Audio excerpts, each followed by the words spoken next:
Hello guys, Frozen Neptunia here and welcome back to Lord of the Rings The Third Age. On the last episode we started our trek into Moria and we've wound up at the Fellowship's campsite. There are 3 doors here, barring our exit. So, let's head down door number 1. I hope this is the right one first because there is one we're meant to go down early. Because it unlocks something upstairs. Well, I say upstairs. I think this is the... Yes, this is the right one, actually.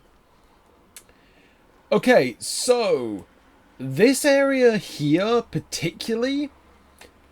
This actually is a damage. This is actually a difficulty spike.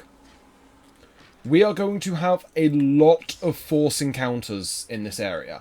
An inhabitant of the mountain.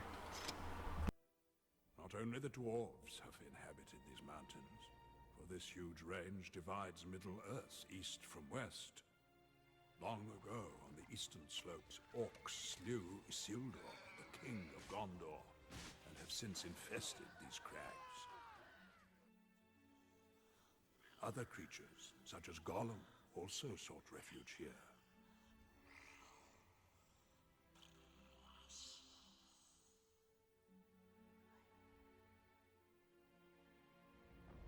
Now that the northern passes are sealed, scant few inhabit this ghostly realm, save for goblins.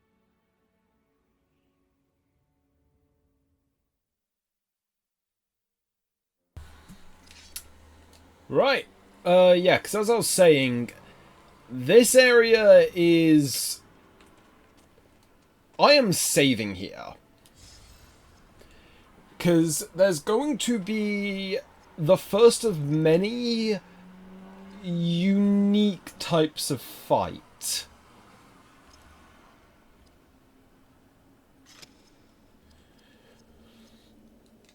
And this is not hyperbole, that this fight is actually relatively difficult and something I am saving perfect mode for.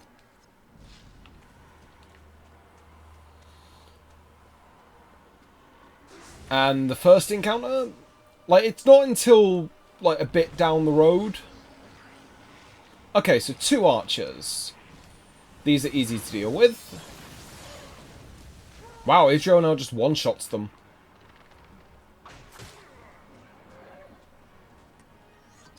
Do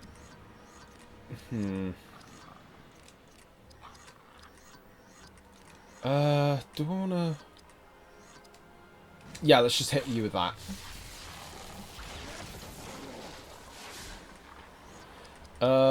Goblin Bane! Wow, you actually hit Hadhod. Oh yeah, the archers also have counterattack.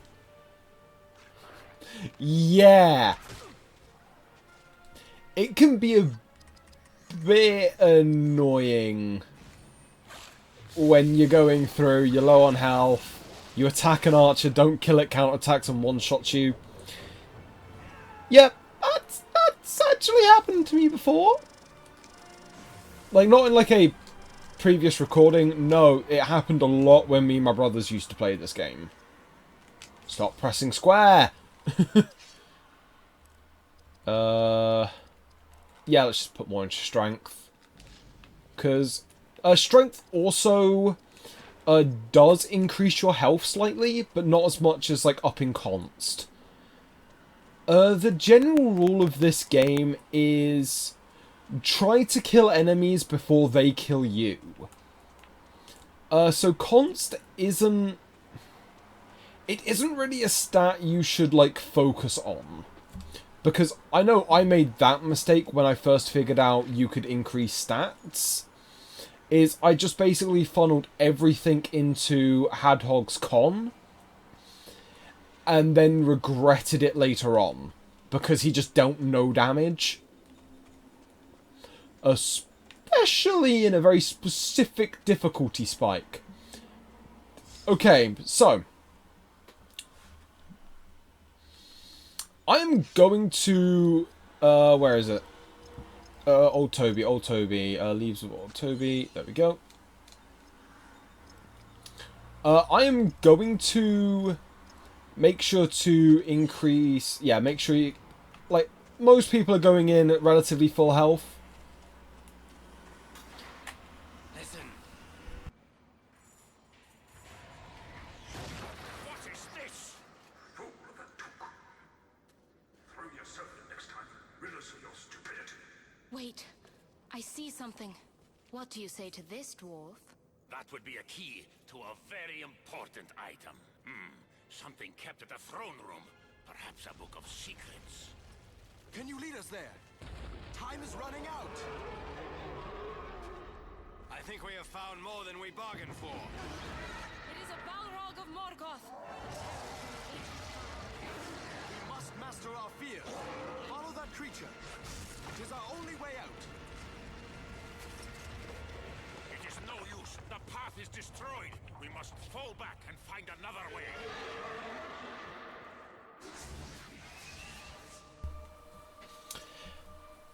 And here is the specific gimmick. Yeah, fights where you are surrounded. These fights are particularly dangerous. And yeah, this is what I was mainly saving that volley for. Don't take chances with these fights. Berethor isn't great for these, seeing as he can only attack the two people in front of him. Elgos can attack anyone because he's ranged. I'm pretty sure he can. I will have to double check. Hadhod, use Stone Shield or Flaming... Oh yeah, you can only attack the people in front of you. Can I actually switch? I can't remember. Yeah, and you also cannot switch. So Flaming Fury, because it's more guaranteed damage than Goblin Bane.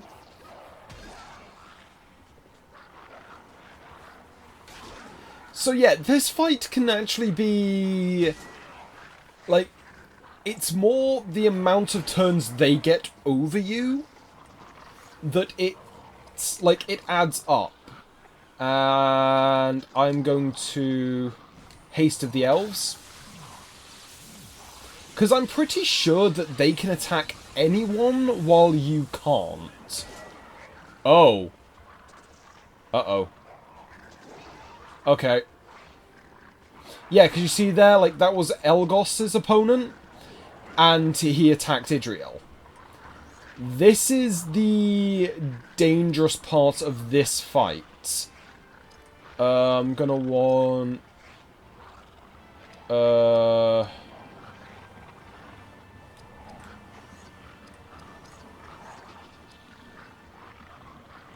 Yeah, you see, like, these goblins, they get a lot of turns.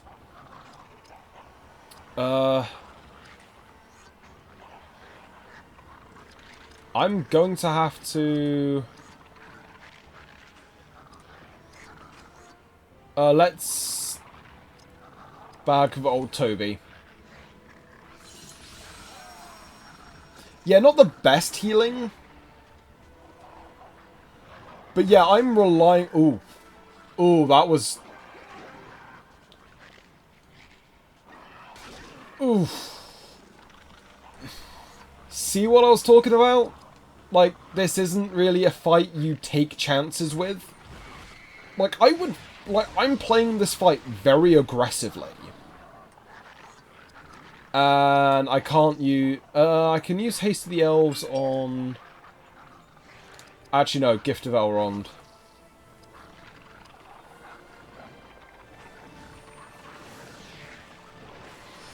So yeah, there are quite a number of these fights in Oh, that is not nice. Though, I do think if he hits, at least one of them is dead. What was that notification? Oh, nothing important. Okay, so that's... I think that's the one that had more health? Okay. This is what makes Elagos so good, because he's brilliant in these encounters. Oof. Hadhod's down. Okay, so, you're going to see what elf medicines do. I don't think they bring back about... They actually do restore a lot of health, especially this early on. Okay, so... Flaming Fury on you. Yeah, these fights are... They're battles of endurance. Keep yourself topped off while also trying to deal with the enemy. And yeah, you are unable to switch, or even... Yeah, he can't even hit enemies. Right, can he here? No. At least, like, Wheelabout doesn't skip your turn. Let's hit you with Pierce Might, just so you're doing less damage.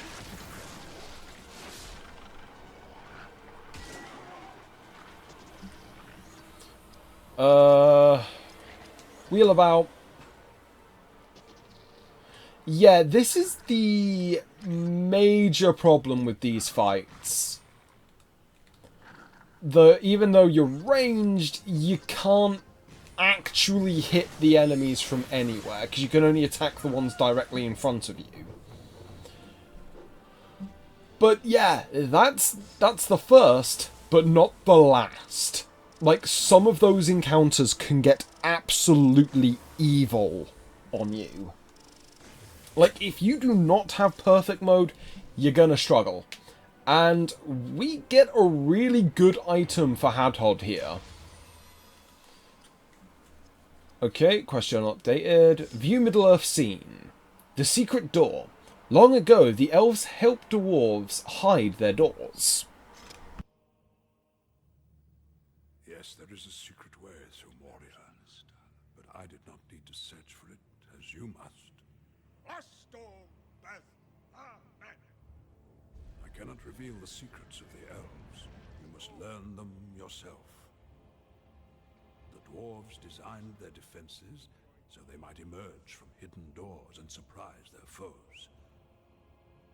Let us hope you can open this portal before your enemies surprise you.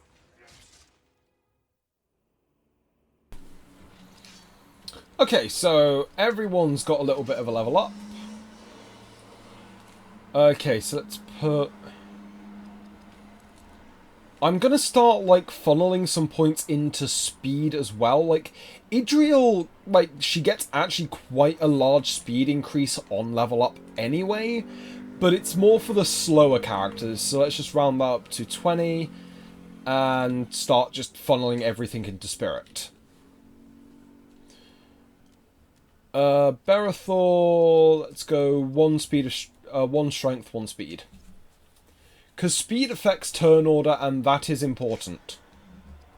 So, the Citadel Guard chest piece gives a +1 to strength and 1 to con. And it's got a tree on it. Hadhod.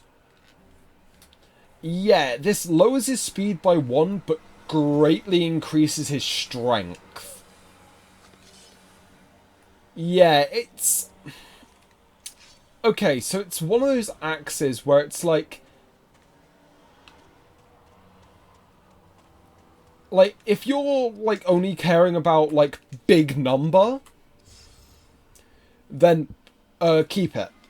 But there are, like, better axes for him. They have taken the bridge.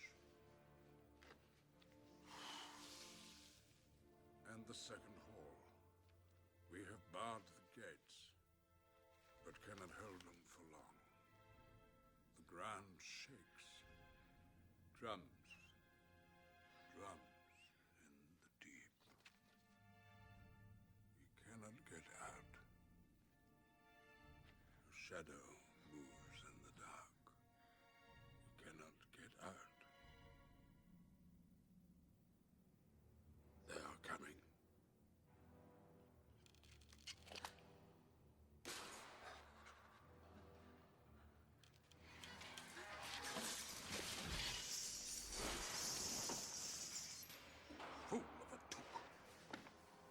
yourself in next time and rid us of your stupidity.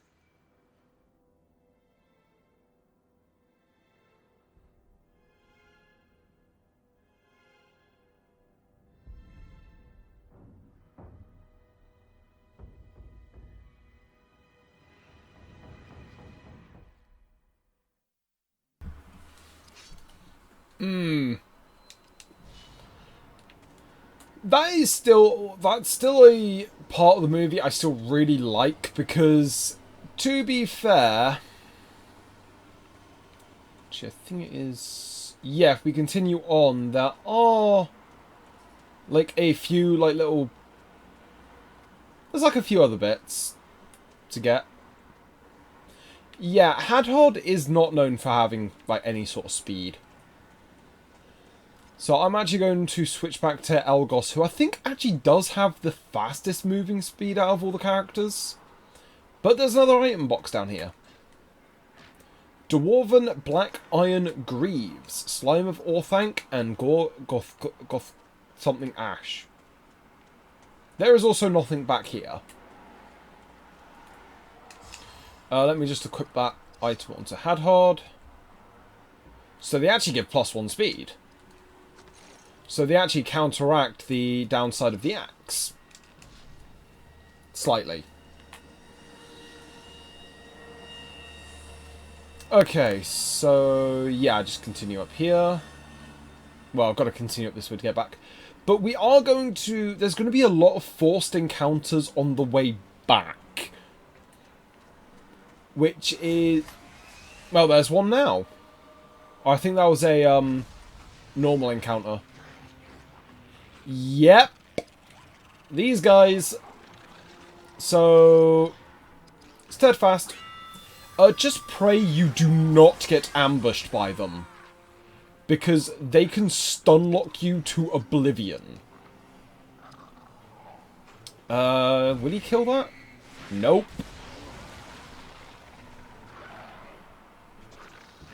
Rending Blades, just his basic auto attack.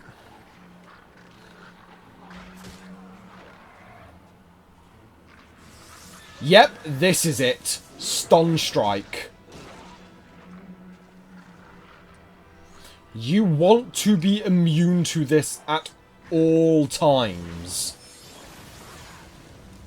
I'm not even joking. Like, that little action they do puts the fear of God into me.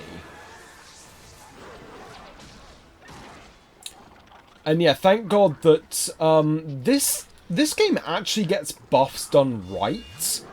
Like, buffs don't wear off in combat. Triple strike. Okay, so Idriel's turn now. Yeah, let's heal Hadhod. And learned Gift of Galadriel. Because, yeah, you can get unlucky with, like, in East Moria, like, 3 of these little bastards.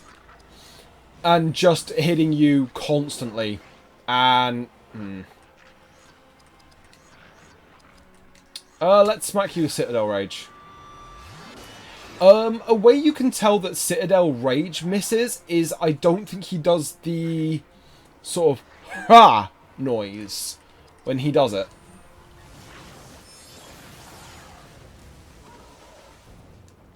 Yeah, you can tell I've been playing this game a lot. Okay, so experience for everyone. King's Fall, Leaf of Old Toby.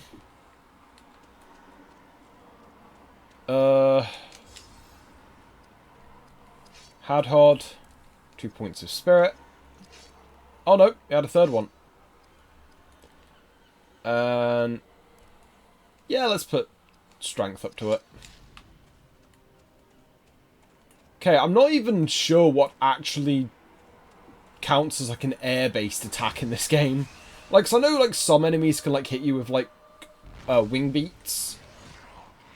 Okay, so this fight, this is going to be pretty easy. Let's at least get a turn with... Actually, hold on. Ooh. That might be quite useful in tandem with Hadhod's low accuracy. Let's try it. Goblin Bane on the archer. And he actually hit. So yeah, that is a... Like, certain, like, team members synergize better. Like, Berethor is... Like, his leadership skills are really good. Like, don't underestimate them. If you've got a chance to, use them. Because, yeah, he gets ones that buff your hit rate. Which is very good for Hadhod and everyone in Moria. Okay, so let's just kill you. Dead.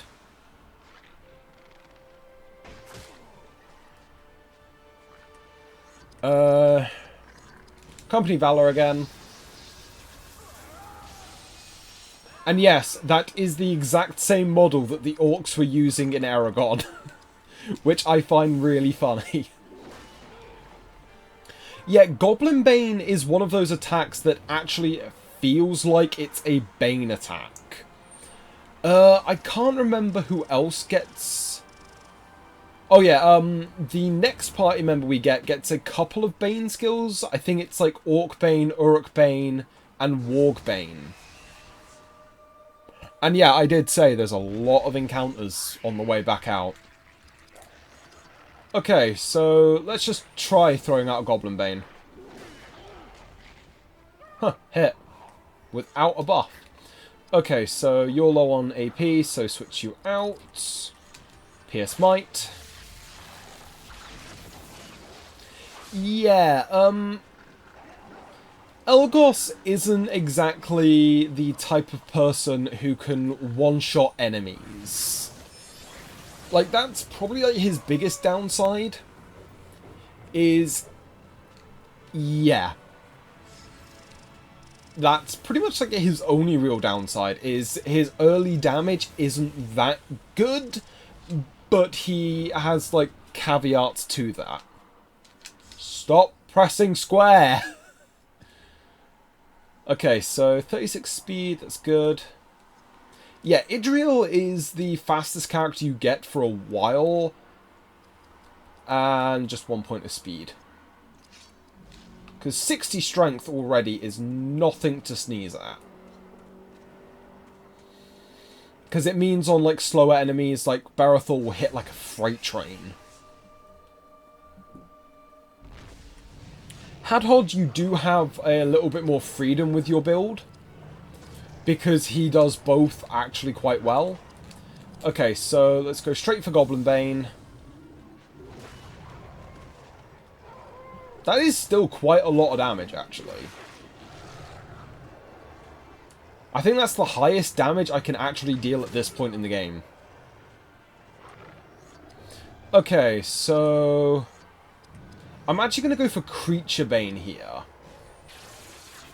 More because, yeah, I could damage 2 wargs or damage 1 for more damage. And learned Blinding Shot. And plus, Idriel can just deal with the archer.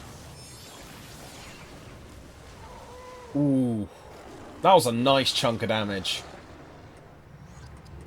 Yeah, because Idriel is going to actually be very important for an upcoming, well, for the main boss of this, the main boss of Moria. Because, yeah, her Loud Water Fury is one of the only real ways we have of dealing damage to the thing. Other than the... well, I'm not going to spoil it, actually. I'll just hit you with the Dwarven Cleave.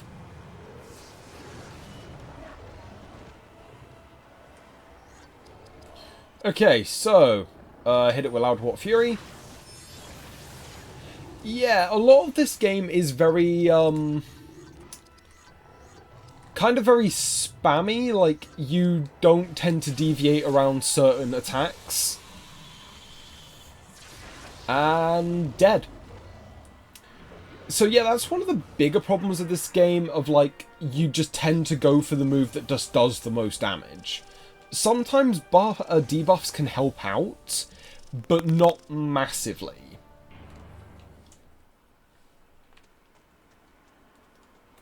Alright, so... Oh, before we go on...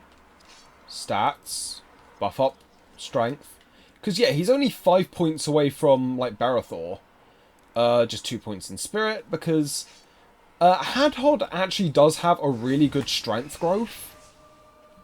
So his Spirit is actually very good to put your points into, because...